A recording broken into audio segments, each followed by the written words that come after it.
Hello student, ब्रह्मास्त्र series में आपका स्वागत है। आज हम लोग डिस्कस करेंगे सर्कल में जो बेसिक थ्योरी है वो डिस्कस करेंगे। ठीक है, फिर उससे रिलेटेड जो क्वेश्चन पूछे गए हैं उसका अप्रोच देखेंगे। ठीक है, सबसे पहले सर्कल का इक्वेशन लिखने के लिए हमें सेंटर चाहिए, रेडियस चाहिए। जब कभी भी एग्जाम में अगर क्वेश्चन पूछता है सर्कल का इक्वेशन लिखने के लिए तो हमें उसके सेंटर और रेडियस के बारे में डायरेक्टली और इनडायरेक्टली गिवन रहेगा। अगर सेंटर 0 h, k है, रेडियस r है, तो इक्वेशन क्या हो जाएगा, ऐसा हो जाएगा। ठीक है, x माइनस एच का whole square plus y minus k का whole square equal to r square. अगर हमने इसको जब हम सिंप्लीफाई करेंगे तो कुछ प्लस ए का स्क्वायर माइनस ए। ठीक है, इससे रिलेटेड बहुत सारे क्वेश्चन करेंगे। अब आते हैं equation of tangent to the circle x square plus y square equal to a. ये सर्कल का इक्वेशन है जिसका सेंटर हमारा 0,0 और रेडियस 0। एक क्या दिया हुआ है, क्या क्या इंफॉर्मेशन रहेगा। इस सर्कल पे एम स्लोप का टेंजेंट का इक्वेशन लिखना होगा तो वो क्या हो जाएगा, ये हो जाएगा। ठीक है, डायरेक्टली हम लिख देंगे। स्लोप पता है, रेडियस पता है, तो डायरेक्टली हम टेंजेंट का इक्वेशन लिख लेंगे। ठीक है, प्लस माइनस दो टेंजेंट मिलेंगे, एक प्लस लेने से एक माइनस लेने से। ठीक है, अब तो अगर सर्कल हमारा स्टैंडर्ड है तब अगर मान लेते हैं सेंटर हमारा 0,0 है तब तो ये हो गया। अगर सेंटर हमारा 0,0 नहीं हुआ तब कैसे इक्वेशन लिखेंगे, जैसे कि मान लेते हैं जनरल केस में plus minus a times of 1 plus m square. ठीक है, ये टेंजेंट का इक्वेशन हो जाएगा। हमें ट्रांसफॉर्म करने आना चाहिए। अगर ऐसा इक्वेशन है तो टेंजेंट का इक्वेशन ऐसा होगा, अगर इस तरह से इक्वेशन है तो टेंजेंट का इक्वेशन ऐसा होगा। ठीक है, पॉइंट फॉर्म में टेंजेंट का इक्वेशन p इक्वल टू 0 क्या होता है। अगर ये जो इक्वेशन है इसे हम क्या बोल देते हैं, s।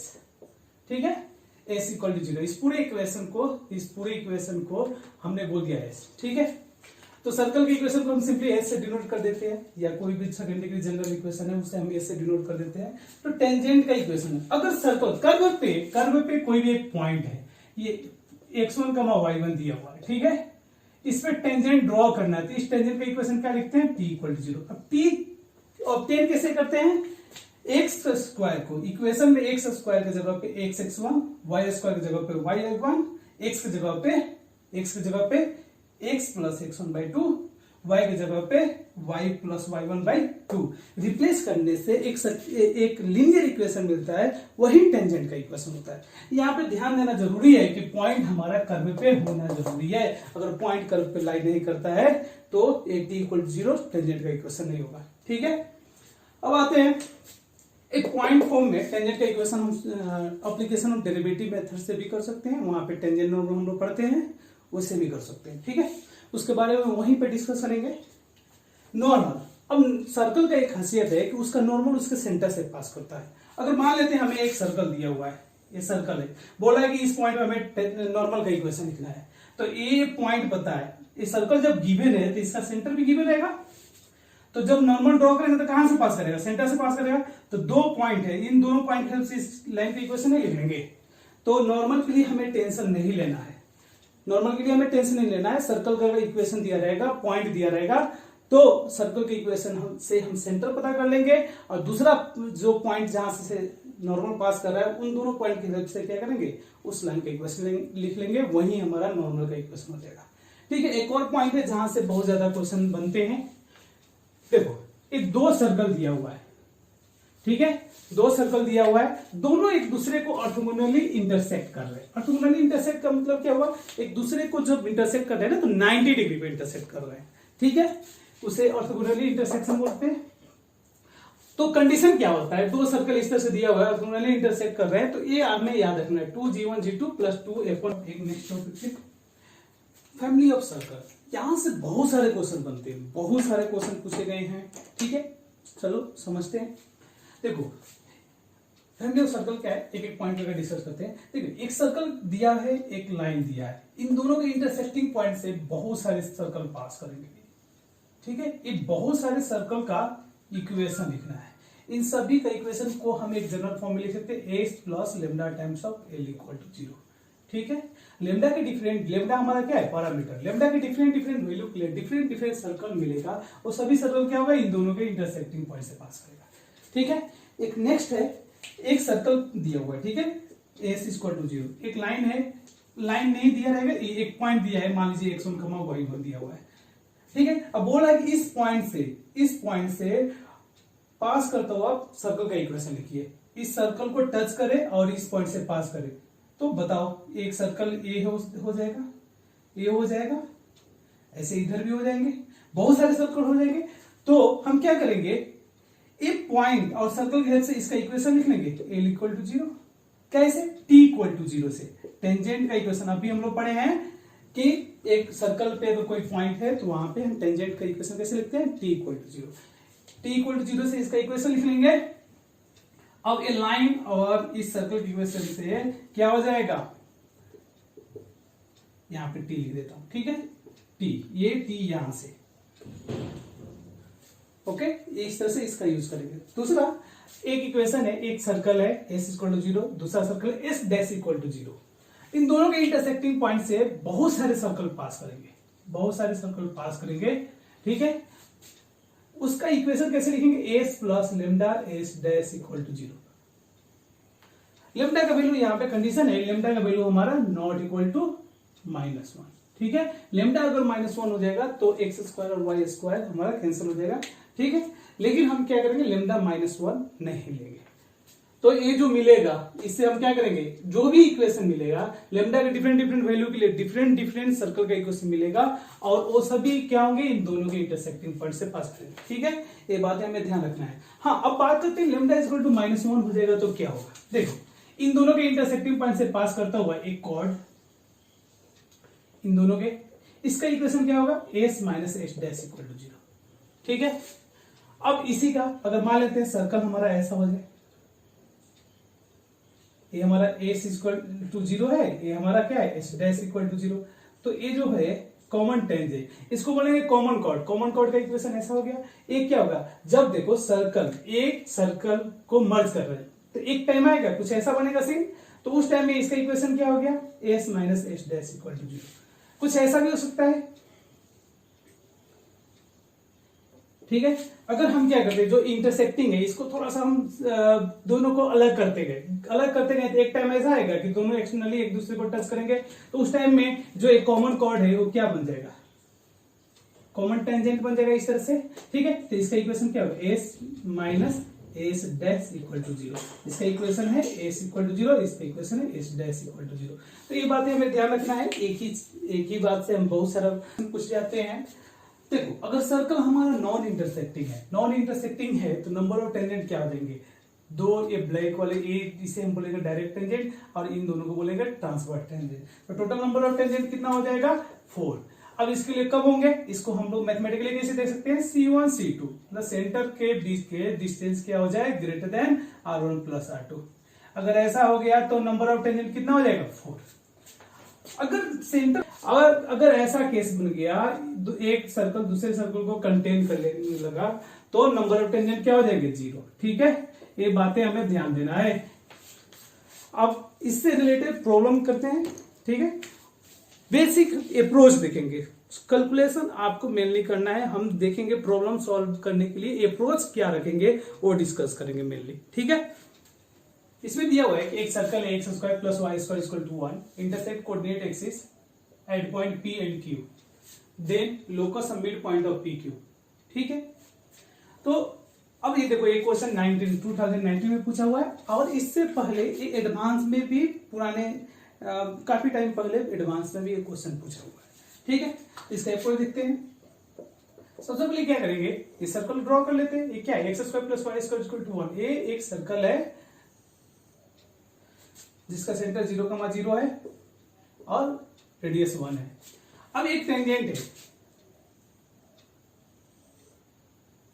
यहां पे P और यहां पे Q, मान लेते y एक्सिस को ऐसा।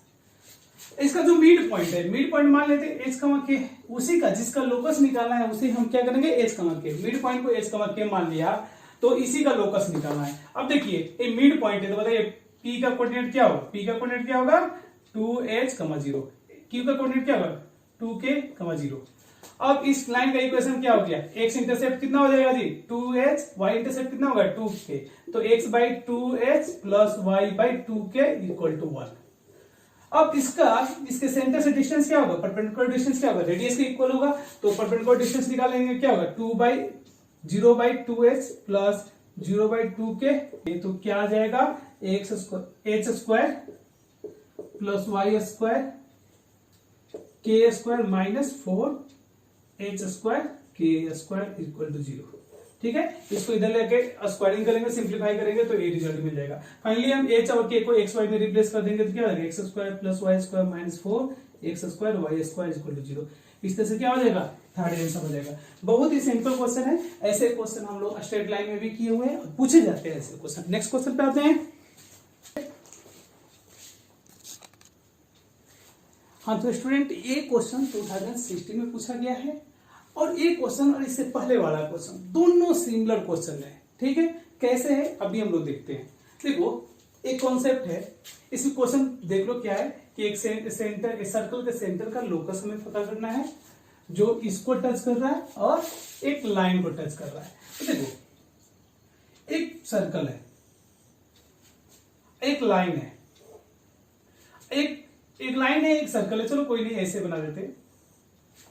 एक वेरिएबल सर्कल है जो इसको सर्कल को एक्सटर्नली टच कर रहा है और लाइन को भी टच कर रहा है। ठीक है, इस तरह से टच कर रहा है, मूविंग है, ये मूविंग सर्कल है। तो इस मूविंग सर्कल का सेंटर भी चेंज करेगा तो एक पाथ ट्रेस होगा, तो उसका लोकस बताना है। तो बताओ ऐसे इसी तरह से ऐसा होगा। तो आप ध्यान से देखोगे तो कुछ ऐसा बनेगा, इसका जो पाथ जो ट्रेस करेंगे वो कैसा बनने वाला है, इस तरह से बिना कैलकुलेशन के। ठीक है, तो ये क्या हो जाएगा, पाराबोला हो जाएगा। मतलब कि आपको एक कॉन्सेप्ट याद रखना है कि एक फिक्स सर्कल है, एक फिक्स लाइन है, एक वेरिएबल सर्कल है जो सर्कल को और लाइन को टच कर रहा है, तो उस सर्कल के सेंटर का लोकस क्या हो जाएगा, पाराबोला हो जाएगा। लास्ट टाइम में भी हम लोग सॉल्व किए थे, जो इक्वेशन आया था, इक्वेशन किसका था, पाराबोला का था। यहां पे इस क्वेश्चन में ऑप्शन दिया हुआ है कि सेंटर कहां पे लाई करेगा, सर्कल पे लाई करेगा, पाराबोला पे लाई करेगा, इलिप्स पे लाई करेगा कि हाइपरबोला पे। तो हमारा आंसर क्या हो जाएगा, पाराबोला। ठीक है, एक याद रखना है, ऐसा ही क्वेश्चन आपको इलिप्स में मिलेगा, हाइपरबोला में भी मिलेगा। पर आपको ये हमें याद रखना है, ये पॉइंट। दो क्वेश्चन और आएंगे जो आपको करवाया जाएगा, और याद रखना है ये हम हमेशा रिपीट करते हैं। एडवांस में भी पूछा है, मेंस में पूछा है, और भी बहुत सारे एग्जाम में पूछा हुआ है। तो आते हैं नेक्स्ट क्वेश्चन पे। हाँ तो स्टूडेंट नेक्स्ट क्वेश्चन में आते हैं। इसमें दिया है कि एक इस कर्व पे एक पॉइंट है, सेटिस्फाई भी कर रहा है, और इस पे टेंजेंट ड्रॉ कर रहे हैं, तो इस सर्कल का भी वो टेंजेंट है, तो सी का वैल्यू पता करना है। तो कोई नहीं, देखो अभी हम लोग डिस्कस किए कि कोई भी सेकंड डिग्री कर्व है, उस पे अगर पॉइंट दिया हुआ है, टेंजेंट का इक्वेशन लिखना है, तो कैसे लिखेंगे, t इक्वल टू 0। तो t इक्वल टू 0 मतलब x square replace by x x1, क्या हो जाए x x1 equal to y replace by y plus y1, मतलब y प्लस 7/2 माइनस 6। ये सोल्व करेंगे तो क्या आएगा 2x minus y plus 5 equal to 0। तो टेंजेंट का इक्वेशन मिल गया। अब ये इसको भी टच कर रहे थे, इसके सेंटर, इस सर्कल का सेंटर क्या है जी, -8 -6। ठीक है, रेडियस क्या हो जाएगा, रेडियस क्या हो जाएगा, √8 square plus 6 square minus c। ठीक है, एक इसके इक्वल होगा, ये यहां से इसका परपेंडिकुलर डिस्टेंस निकाल देते हैं, तो क्या हो जाएगा, दिस इज इक्वल टू, ये इसमें पुट कर देते हैं, -16 plus 6 plus 5 minus c equal to 5, यानी c इक्वल टू 95। तो c का वैल्यू कितना है, 95। देखिए बहुत ही सिंपल क्वेश्चन, इस तरह के क्वेश्चन पूछे जाते हैं। आते हैं नेक्स्ट क्वेश्चन पे। हाँ तो स्टूडेंट ये क्वेश्चन 2015 में पूछा गया है, नंबर ऑफ टेंजेंट पूछा है, डायरेक्ट पूछ दिया गया है। ठीक है, तो इसमें क्या करना है, इसका सेंटर क्या है जी 2,3, रेडियस क्या है 2 स्क्वायर प्लस 3 स्क्वायर माइनस 12 करेंगे तो क्या आ जाएगा, रेडियस आ गया 5। ठीक है, इसका सेंटर क्या है जी -3 -4 -3 -4। इसका एक सेकंड क्वेश्चन में कुछ मिस्टेक हो गई क्या जी, हाँ यहाँ पे 18 है। ठीक है, इसका सेंटर हो गया -3 -9। रेडियस क्या होगा 3 स्क्वायर 9 स्क्वायर 81, दोनों का समय 90 हो गया, -26 करेंगे तो 64 हो गया। तो रेडियस क्या हो गया R2 इक्वल टू हमारा 8 हो गया। ए हमारा C2 हो गया, ए हमारा C1 हो गया। अब दोनों के बीच का डिस्टेंस C1 C2 निकाल लेते हैं, कितना हो गया C1 C2, तो 3 5 25 और दिस 9 12, तो root under 25 plus 1 44 equal to 30, ठीक है। और this equal to R1 plus R2, तो इसका मतलब नंबर ऑफ टेंजेंट कितना हो गया जी, टेंजेंट कितना हो गया 3। एक्शनली कुछ ऐसा सीन बन रहा है, ठीक है, ऐसा बन रहा है, तो नंबर ऑफ टेंजेंट 3, ठीक है। 10 जनवरी 2019 को पूछा गया है। इसमें क्या दिया हुआ है कि एक सर्कल 4,0 से पास कर रहा है और इस सर्कल को एक्सटर्नली टच कर रहा है किस पॉइंट पे 1,-1 इसी पे लाई कर रहा है। तो ये सर्कल है, इस सर्कल का इक्वेशन इसको ये ड्रॉ कर लिया, यहाँ पे 1,-1 है, ठीक है, यहां पे वो टच कर रहा है, इस सर्कल का हमें इक्वेशन पता करना है। तो क्या करेंगे, सबसे पहले इस पॉइंट, इस सर्कल का इक्वेशन हमें, और इस पॉइंट के हेल्प से इस लाइन का इक्वेशन लिख सकते हैं कैसे, t equal to 0, t equal to, ये लाइन क्या होगा, इस पॉइंट पे टेंजेंट ड्रॉ कर दिया, इस लाइन का इक्वेशन हम t इक्वल टू 0 से लिख दिया। अब फैमिली ऑफ सर्कल के हेल्प से इसका इक्वेशन फाइंड कर सकते हैं। अब हम लोग डिस्कस भी किए था s plus lambda times of t equal to 0, ठीक है। ऐसा करेंगे तो क्या हो गया, x square plus equal to 0। ये कहां से पास कर रहा है, ये दिया हुआ है हमें कि ये हमें 4,0 से पास कर रहा है। एक्स का वैल्यू 4 और वाई का वैल्यू 0 पुट कर जाएगा, वापस से इसमें पुट करेंगे तो हमें सर्कल का इक्वेशन मिल जाएगा। और जब सर्कल का इक्वेशन मिल जाएगा तो हम क्या करेंगे, उसका रेडियस भी फाइंड कर लेंगे। एक कैलकुलेशन आपके लिए रखने देते हैं, मेन अप्रोच है, एक बार मैं फिर से रिपीट कर रहा हूं, ध्यान से देखना। सर्कल का इक्वेशन दिया है, सर्कल पे एक पॉइंट दिया हुआ है और इस सर्कल का इक्वेशन फाइंड करना है। तो हम क्या करेंगे, सबसे पहले इस लाइन का इक्वेशन फाइंड करेंगे। ये लाइन क्या है, टेंजेंट, टेंजेंट का इक्वेशन कैसे, t इक्वल टू 0 से ऑब्टेन करेंगे। फिर लाइन और सर्कल के हेल्प से हम क्या करेंगे, इसका इक्वेशन फाइंड करेंगे कैसे, s plus lambda t equal to 0, यहाँ पे t लिखा हुआ है, ठीक है, ये मिल जाएगा। और यह कहां से पास कर रहा है, 4,0 सेटिस्फाई कराएंगे, सॉल्व करेंगे तो लेमडा इक्वल टू 2 मिल जाएगा। फिर वापस इसे पुट करेंगे तो सर्कल का इक्वेशन मिल जाएगा, और उससे हम क्या करेंगे, रेडियस फाइंड कर लेंगे, ठीक है। नेक्स्ट क्वेश्चन पे आते हैं। हाँ तो स्टूडेंट एक क्वेश्चन देखते हैं, एक क्वेश्चन 2013 में पूछा गया है। इसमें क्या दिया हुआ है, देखिए एक सर्कल है, इस पॉइंट से पास कर रहा है, इस पॉइंट से पास कर रहा है, एक एक्सिस को टच कर रहा है, कहां पे 3,0, ठीक है। तो हमें बताना है कि वो सर्कल और कौन से पॉइंट से पास करेगा। तो सर्कल का इक्वेशन मिल जाएगा तो हमें पता कर सकते हैं कि किस पॉइंट से पास कर रहा है, ठीक है। तो देखो एक्स एक्सिस है, एक्स एक्सिस 3,0 है, सर्कल 1,-2 फोर्थ क्वाड्रेंट में है, इसलिए अपॉन में सर्कल बनेगा। अब देखो क्या करेंगे, इसका सेंटर कहां होगा, यहां होगा। सेंटर का एक्स कोऑर्डिनेट क्या होगा 3, वाई कोऑर्डिनेट नहीं मालूम है, क्या मान लेते हैं, अल्फा मान लेते हैं। रेडियस कितना हो गया, अल्फा। अब इसका इक्वेशन लिखेंगे तो क्या होगा, x माइनस 3 का whole square plus y minus alpha का whole square equal to alpha square, ठीक है, ऐसा हो जाएगा। एक कहां से पास कर रहा है, 1,-2, ये पॉइंट्स इसको सेटिस्फाई कराएंगे, यहां से अल्फा का वैल्यू पता कर लेंगे। अल्फा का वैल्यू जब मिल जाएगा तो सर्कल का इक्वेशन मिल जाएगा, सर्कल का इक्वेशन मिल जाएगा तो पॉइंट सेटिस्फाई करके हम चेक कर लेंगे कि कैसे कौन से पॉइंट इसको सेटिस्फाई कर रहा है, ठीक है, ठीक है। तो नेक्स्ट क्वेश्चन पे आते हैं। हाँ तो स्टूडेंट इस क्वेश्चन को सॉल्व करते हैं, ये भी जेईई मेंस से पूछा गया है और जेईई मेंस से पहले एडवांस में भी पूछा गया है, ठीक है। एक सर्कल दिया हुआ है x square plus y square equal to 4, draw कर लेते हैं। और इस पॉइंट पे टेंजेंट और नॉर्मल दोनों ड्रॉ किया गया, टेंजेंट नॉर्मल एंड एक एक्सिस से एक ट्रायंगल फॉर्म हो रहा है, तो उस ट्रायंगल का एरिया फाइंड करना है, ठीक है।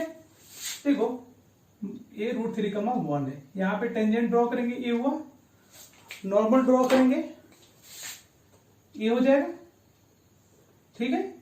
तो हमें जो ये ट्रायंगल बन रहा है, ये जो ट्रायंगल बन रहा है इसका एरिया बताना है। ये कितना है, √3,1। टेंजेंट का इसका इक्वेशन दिया है x square plus y square equal to 4, इसका इक्वेशन क्या हो जाएगा, t equal to 0, t equal to 0 से क्या होगा, √3x plus y equal to 4, ठीक है। अब देखो इसका एक्स इंटरसेप्ट देख लेते हैं, y इक्वल टू 0 पुट करते हैं तो कितना आ गया 4/√3, 0।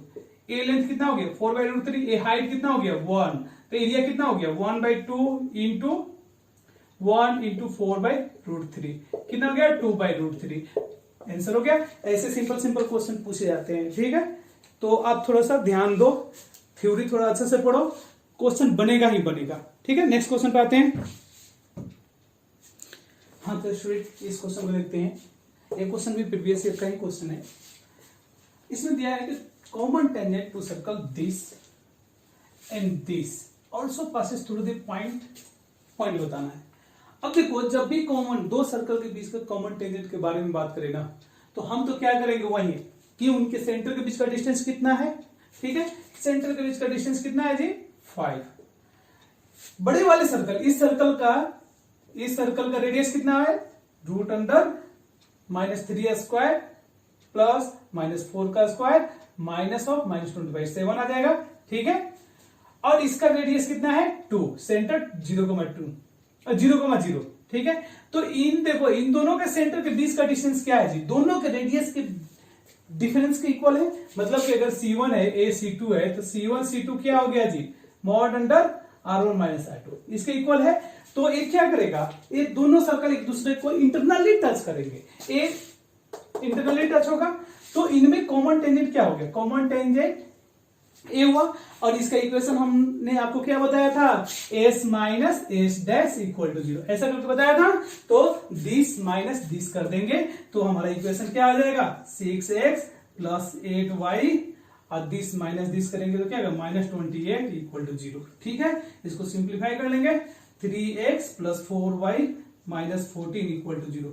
अब देखेंगे ये कहां से पास कर रहा है, सेटिस्फाई करवाएंगे पॉइंट को, देखेंगे जो पॉइंट सेटिस्फाई करेगा वो हमारा आंसर हो जाएगा। इस क्वेश्चन को करते हैं। इसमें क्या है कि ए लाइन और कोऑर्डिनेट एक्सिस मिलकर एक ट्रायंगल बना रहा है। उस ट्रायंगल का जो इन सेंटर है उसका ओरिजिन से डिस्टेंस, एक क्वेश्चन एडवांस में भी पूछा है, मेंस में भी पूछा है और फिर से पूछने का चांस बनता है, ठीक है। तो देखो क्या करेंगे, इसके लिए एक छोटा सा हमारा फॉर्मूला है वो आपको याद रखना है। देखो एक्स इंटरसेप्ट क्या हो जाएगा 4,0, ए एक्स इंटरसेप्ट 4 हो गया, वाई इंटरसेप्ट 0,3, ए बन गया, ठीक है। सर्कल तो ए होगा, ठीक है। अब इसका जो इंसेंटर होगा वो क्या होगा, रेडियस इसका आर है तो ये भी आर होगा, ये भी आर होगा, तो सेंटर हमारा क्या हो गया इन सेंटर आर हो गया। तो ओरिजिन से डिस्टेंस निकाल सकते हैं। जब आर मिल जाएगा तो आर डायरेक्टली कैसे फाइंड करेंगे, देखो आर इक्वल टू होता क्या है, r equal to del by s. Del क्या है एरिया ऑफ ट्रायंगल, एस क्या है सेमी पेरीमीटर ऑफ ट्रायंगल। तो देखो ये कितना है 4 3 5, तो सेमी पेरीमीटर कितना हो गया 5 3 6 हो गया,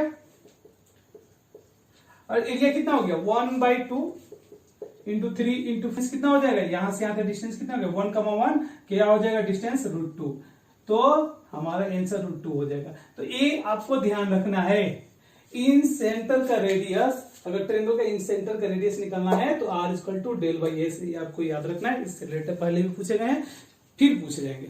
नेक्स्ट क्वेश्चन पे आते हैं। हाँ स्टूडेंट इस क्वेश्चन को देखते हैं, ये 2019 में पूछा हुआ है, ठीक है। इसमें क्या दिया हुआ है, सम पूछा गया है, sum of a square of length of chord intercepted on the circle this by the line x plus y equal to n, इन हमारा नेचुरल नंबर है, ठीक है। तो सॉल्व करते हैं। ए सर्कल का सेंटर 0,0 हो गया, रेडियस 4 हो गया। अब लाइन को ड्रॉ करेंगे, एन हमारा नेचुरल नंबर है, तो क्या होगा वो फर्स्ट क्वाड्रेंट में ही, मतलब पॉजिटिव एक्स एक्सिस और पॉजिटिव वाई एक्सिस को ही इंटरसेक्ट करेगा, कुछ ऐसा बनेगा। अब इसका ओरिजिन से क्या करेंगे परपेंडिकुलर डिस्टेंस निकालेंगे, ठीक है। मतलब इस सर्कल के सेंटर से परपेंडिकुलर डिस्टेंस निकालेंगे तो क्या आ जाएगा n बाई √2, 0 मैक्सिमम 4, मतलब 4 से लेस होना चाहिए, ठीक है।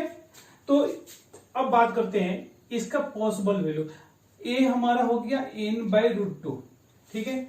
अब कॉर्ड का लेंथ की बात करते हैं, तो देखो क्या है, रेडियस है हमें 4, n बाई √2 है, ये निकाल सकते हैं, ये क्या हो जाएगा, root under 4 square minus n square by 2। ठीक है, अब इसी का डबल कर देंगे तो क्या आ जाएगा, लेंथ ऑफ कॉर्ड आ जाएगा। अगर इसे a बोल देते हैं, इसे b बोल देते हैं, तो ए बी इक्वल टू कितना हो गया जी, 2 times of 16 minus n square by 2। ठीक है, अब इसी कॉर्ड का n के डिफरेंट डिफरेंट वैल्यू के लिए डिफरेंट डिफरेंट कॉर्ड मिलेगा, तो इनका पॉसिबल वैल्यू क्या हो सकता है, n इक्वल टू 1 ले सकते हैं, 2 ले सकते हैं, 3 ले सकते हैं, 4 ले सकते हैं, 4 स्क्वायर 16 बाई 2 8 हो जाएगा, पॉजिटिव आ रहा है। 5 ले सकते हैं 25 बाई 12.5 रहेगा। अगर 6 लेते हैं तो 36 हो जाएगा, 36 बाई 2 क्या होगा, 18 नेगेटिव हो जाएगा। तो इनका पॉसिबल वैल्यू 1 2 3 4 5 हो जाएगा। ठीक है, अब इसके स्क्वायर देखो, sum of square of length of chord, मतलब ए बी स्क्वायर, ए चाहिए, इसका सम चाहिए, तो ए करेंगे तो क्या हो जाएगा, 64 माइनस 2n स्क्वायर। अब इसी में समेशन अप्लाई कर देंगे तो देखो n इक्वल टू 1 पे क्या वैल्यू आएगा, 2 आ जाएगा, 210, ये हमारा आंसर हो जाएगा। ठीक है, तो टोटल सम क्या हो जाएगा हमारा 210। तो इस तरह से स्टूडेंट हमने सर्कल डिस्कस किया, मोस्ट प्रोबेबल क्वेश्चन भी डिस्कस किया, और इस लेक्चर में हमने बताने की कोशिश किया कि आपको अगर थ्योरी पता है और थोड़ा उसका एप्लीकेशन करने आता है तो कोऑर्डिनेट के क्वेश्चन बनेंगे, सर्कल के क्वेश्चन बने, कोऑर्डिनेट केवल सर्कल ही नहीं, पूरे कोऑर्डिनेट के क्वेश्चन बनेंगे। कोऑर्डिनेट के क्वेश्चन और चैप्टर के रिस्पेक्ट में आसान होते हैं, करने लायक होते हैं, मतलब कि थोड़ा सा कैलकुलेटिव हो सकता है लेकिन बनेगा क्वेश्चन, इसलिए आप इसका एडवांटेज ले सकते हैं। ठीक है, मिलते हैं नेक्स्ट वीडियो में। Thank you very much.